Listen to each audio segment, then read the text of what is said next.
Never tell all you know, not even to the person you know best. Agatha Christie. You're listening to Writing Roots, brought to you by Aspen House Publishing. Welcome to Writing Roots. I'm Leigh Hull. And I'm Leigh Esses. And today we are talking about wisdom from Agatha Christie, who is a mystery author from about 100 or so years ago. Oh, has it really been that long? I mean, not that I'm that old, but... Also, if you're looking for a research tangent, she did disappear for a time, and the mystery author had her own mystery kind of thing going on. There are a lot of theories about that. If you have a lot of time and a lot more brain space than I do, go look it up. It's a lot of fun. That's fascinating to me. So as a reminder, when we are doing these episodes for the Pearls of the Masters, we are talking about not only just what they said, but how we can take that and apply it, and the questions we can use to help us understand whether or not we need to apply that advice. Those questions are, do I agree with the advice? Do I share a target audience? Are they preaching to the choir? Do I really care what this person has to say? And why have they given the advice before? Let's get into the first pearl of wisdom from Agatha Christie. Our opener said, never tell all you know, not even to the person you know best. If you are writing mystery, you need to take this to heart, because you don't want your audience to know everything. You need to tell them little bits, but not everything. I would also say if you're committing a murder, this is especially helpful advice. If you tell somebody, that's what's going to get you in trouble, and that's kind of why I think it's funny coming from Agatha Christie. To me, for applying it to authors, this advice is a good reminder against expositionary segments of your book. You don't want to tell everything right up front. Even if you aren't writing mystery, you don't need those big blocks of info dump. So this is never tell all you know. I know as authors we want to, but it's a bad idea. Especially if it's in quotation marks. Avoid sentences that go, I know you know that I am your son, but I'm announcing it in dialogue, so therefore I am showing and not telling.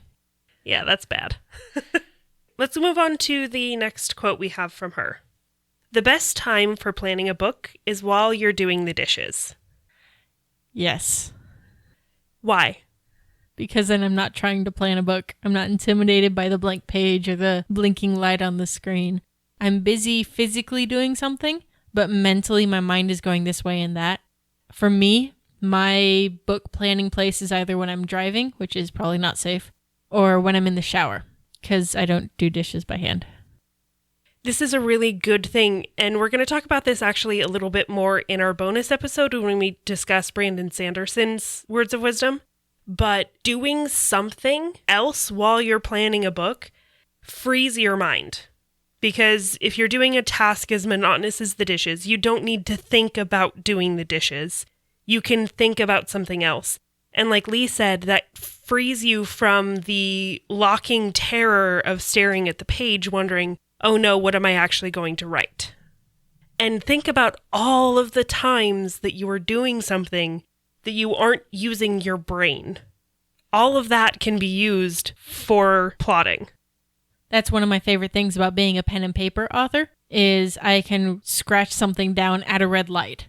I don't have to boot up my computer and then log in, and then I can just go, oh yeah, this idea. This next quote, I feel like there are a fair amount of authors that rail against, but I really like it, and maybe just because I sympathize with it. There was a moment when I changed from an amateur to a professional. I assumed the burden of a profession, which is to write even when you don't want to, don't much like what you're writing, and aren't writing particularly well. We've talked a fair amount about writer's block off and on throughout the episodes, and how some people claim to never get it. And my response to that is you're probably not writing professionally, which is totally okay so long as you're writing selfishly. But that transition moment happens not necessarily, according to Christie, when you start getting paid for it, but when you start disciplining yourself to write even when you aren't feeling inspired. And I want to replace the word amateur with hobbyist, because you can be a really good hobbyist. And I know that amateur doesn't necessarily mean bad. It just means you aren't getting paid. But there's a reason why when I started writing, I was a hobbyist writer, because I would pick up a story and I would write a chapter, and then I'd set it down because I ran into writer's block, and then I set it down for a year or two or more. And I'd pick up again and I'd rewrite that chapter and then write a second chapter, and then I'd set it down and then I'd pick it up 5 years later. And there's the difference is you have me who finally published a book this last year because I dedicated myself to the discipline, to saying I want to publish and be a professional author. So I'm going to discipline myself and make myself write even if I didn't want to, even if I didn't feel like I was going well. And I'm dealing with that right now with the second book of I don't particularly like what I'm writing, but I'm writing it anyways because I can't fix it if it's not written. This next quote is similar to something I've heard Stephen King say, which I think kind of tells you about a shared target audience in that regard. The quote is, "Every murderer is probably somebody's good friend." The true crime addict in me loves this quote because so many of the people who commit atrocities have friends that back them. I'm listening to a podcast right now where a husband murdered his wife and he had the whole community backing him, believing in his innocence, because how could he possibly have done something like that? There's no way. And I absolutely love this, that every murderer is probably somebody's good friend, so you can use that in your stories. Your villains don't have to be ostracized and alone and the creepy person that's by themselves all the time. They can have friends that are good people that believe in them and then realize, oh, I've made a horrible mistake. Or will profess this person's innocence to the end regardless. Yes, because there are people who do that. And to me, using that in writing makes your characters more deep. It makes them more real. So even if you're writing fantasy or sci-fi, you can have characters that are believable because really there are very, very few people out there who don't have somebody that will stand by them, whether it's a friend or a family member. And I don't think that's a reflection on the murderer necessarily, but it's the goodness in the friend. And having those connections, and we pair this quote with our opener, never tell all you know, not even to the person you know best. That relationship between villain and villain's best friend starts to get a pretty clear picture, and I like it. And it gives you a really good opportunity to have a manipulative villain, and I love manipulative villains. Yes. This next quote is a little bit more controversial.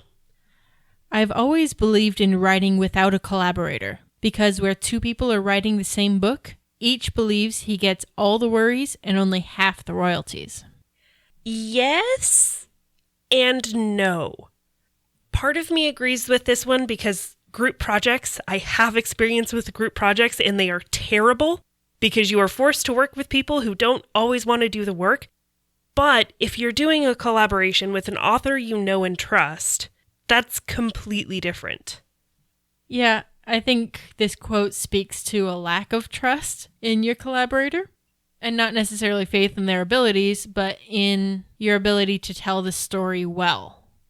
I couldn't write nearly as much gun work as I do without Leigh helping edit my stuff. We've talked in the writer's block episodes and so many of the writing group comments. Having a writing club is essential to not only growing as an author, but finishing your book. So I think it depends on what kind of collaborator you're talking about. Co-writing something is going to be difficult because you do have that balance of who does what kind of work.